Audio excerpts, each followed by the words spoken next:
मैंने? 2। अभी ठीक है। अगर अभी आपने पढ़ाई की, मेहनत की, उसके लिए समय दिया, तो बाद में आपको कष्ट नहीं करना पड़ेगा। और अभी आप मौज मस्ती में रहे तो क्या होगा? तो सारी जिंदगी आपको कष्ट देगा। तो कौन सा रास्ता आप चुनना चाहते हैं? पहला। ठीक है, ये वही रास्ता है जो आपको आगे बढ़ाएगा। ठीक है, सबके लिए, दुनिया में सबके लिए दिन रात 24 घंटे की होती है। कितने घंटे की होती है? 24। आपके लिए भी, हमारे लिए भी और लोगों के लिए भी। तो उसी में बहुत से बच्चे उसी 24 घंटे में समय निकाल के पढ़ते हैं। कोई डॉक्टर बन जाता है, कोई इंजीनियर बन जाता है, ठीक है, कोई वकील बन जाता है, कोई आपके प्रधानमंत्री बन गए, कोई राष्ट्रपति बन गए। बने नहीं बने? आप अपने प्रधानमंत्री जी का उदाहरण लीजिए। वो 24 घंटे में कितने घंटे काम करते हैं? केवल 3 या 3.5 घंटा वो सोते हैं। आपके योगी जी हैं, वो आपके 3-4 घंटे सोते हैं, जागते हैं, काम करते हैं सारी। वहाँ उनके पास तो हमारी तरह छोटा सा काम नहीं है।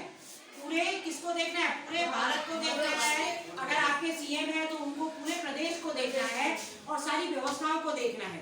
ठीक है, वो कर पा रहे हैं। और अगर हम आपसे कहते हैं कि बेटा आपने काम क्यों नहीं पूरा किया, तो आप कहते हैं जी हमारे पास तो टाइम ही नहीं निकला, टाइम ही नहीं हुआ। टाइम हमें निकालना है। आप लोगों का कर्तव्य है कि हर परिस्थिति में आपने अपने पढ़ाई के लिए समय निकालना। ठीक है नहीं?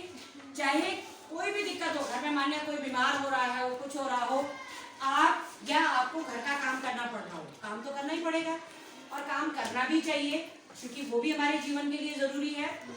तो हमने क्या करना है? अपनी पढ़ाई के लिए समय मान लिया आपने यहाँ से गए, यहाँ से जाने के बाद थोड़ी देर खेला, फिर शाम को आप पढ़ने बैठे और उसके बाद आपने घर का काम किया, आपने देखा आपका काम पूरा नहीं हो रहा है, आप फिर बैठिए, रात को बैठिए, 2 घंटे बैठिए, 3 घंटे बैठिए, अपने काम को पूरा कीजिए। आज के काम को आज ही पूरा कीजिए और जो याद करना है उसे भी याद करना है। अगर आप ये करते हैं तो आपके लिए ज्यादा बोझ नहीं रहेगा पेपरों के लिए। ठीक है, डेली का डेली आपका तैयार होता रहेगा और पेपर के दिन आप रिलैक्स होकर क्या करेंगे? अपना पेपर। लेकिन जब आपने किया, आज काम करवाया है, उसको उठा के रख दिया, कल काम दिया, उसको भी आपने नहीं किया, उसको भी बाद में याद कर लेंगे। लेकिन जब पेपर आते हैं तो क्या होते हैं? आपके हवाई हो जाती है ना? तो समझ में नहीं आ रहा है कि कहाँ से पढ़ना शुरू करें और कहाँ खत्म करें। तो इसके लिए जरूरी है कि आप पहले दिन से ही अपनी तैयारी को रखो। जो भी सब्जेक्ट में जो भी काम कराया जाता है क्लास में, उसको आप कंप्लीट कीजिए। ठीक है, उसको अगले दिन के लिए मत रखिए। अगर आपने अगले दिन के लिए रखा तो फिर आपका काम बढ़ता चला जाएगा। रोज का रोज याद कीजिए। और गणित के लिए आप क्या?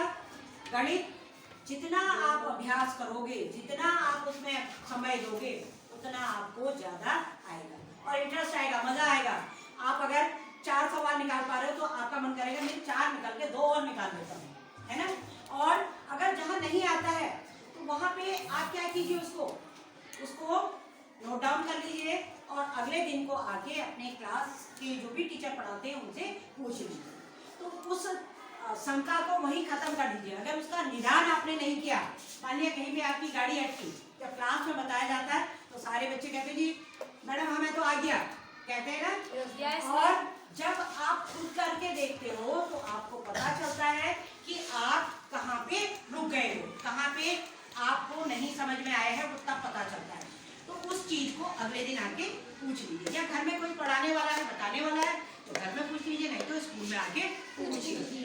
उसको वहीं का वहीं हमने क्या करना है? उसको पूछ लेना है, उसको समझ लेना है। अगर हमने उसको रख दिया तो बेटा वो चीज ना पूरी जिंदगी हमारे वो गांठ बनी की बनी ही रह जाएगी। तो इम्पोर्टेंट है कि हम कितना समय अपने पढ़ाई में दें, अपने कामों को दें।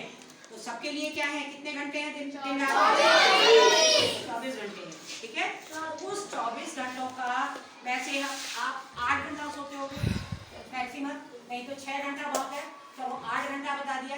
तो 8 घंटे के बाद जो घंटे बचे हैं उनको आप डिवाइड कर लीजिए। 6 घंटा आपका स्कूल में लगता है, ठीक है। और फिर आप जो बचा हुआ टाइम है, 1-2 घंटे आपने खेल भी लिया, बचे हुए टाइम को आप अपने पढ़ाई में लगा सकते हैं। और 1-8 घंटा अपने घर में भी हेल्प के लिए दीजिए, मम्मी की हेल्प कीजिए, पापा की हेल्प कीजिए, छोटे भाई बहनों की हेल्प कीजिए, ये ज़रूरी है। और अगर आप ऐसा करते रहे तो जिंदगी में क्या होंगे, सबसे होंगे। और अगर नहीं किया तो क्या होगे, पूरी जिंदगी कठिनाइयों में बीतेगी। तो आप उस जगह पे ना रहें जहाँ पे आपके पेरेंट्स आ रहे हैं। हर अभिभावक का सपना होता है, हर अध्यापक का सपना होता है कि जिन बच्चों को हम पढ़ा रहे हैं वो बच्चे हमसे आगे पहुंचे। और तभी हमको खुशी भी होती है कि कोई बच्चा अगर हमको पुराना पढ़ाया हुआ मिल जाता है और वो कहीं अच्छी जगह पे है, कोई डॉक्टर बन गया, कोई इंजीनियर बन गया, कोई IAS बन गया, ठीक है, कोई आपका PCS निकाल लिया, तो बड़ा अच्छा लगता है जब उसके बारे में हमें पता चलेगा कि अरे ये हमारा पढ़ाया हुआ बच्चा है, तो बहुत खुशी होती है ना। आपके माँ बाप आपको स्कूल भेजते हैं, पढ़ाते हैं, या हमारे माँ बापों ने हमें पढ़ाया, तो क्या आज हम उनको कुछ देने जा रहे हैं? जो कर रहे हैं वो अपने लिए कर रहे हैं। कल को आप बड़े होगे, आप कमाओगे, आप अच्छी जगह पे जाओगे, तो आपका भविष्य सुधरेगा, है ना। कोई ना तो किसी टीचर को देने को जाओगे, ना माँ बाप भी अपना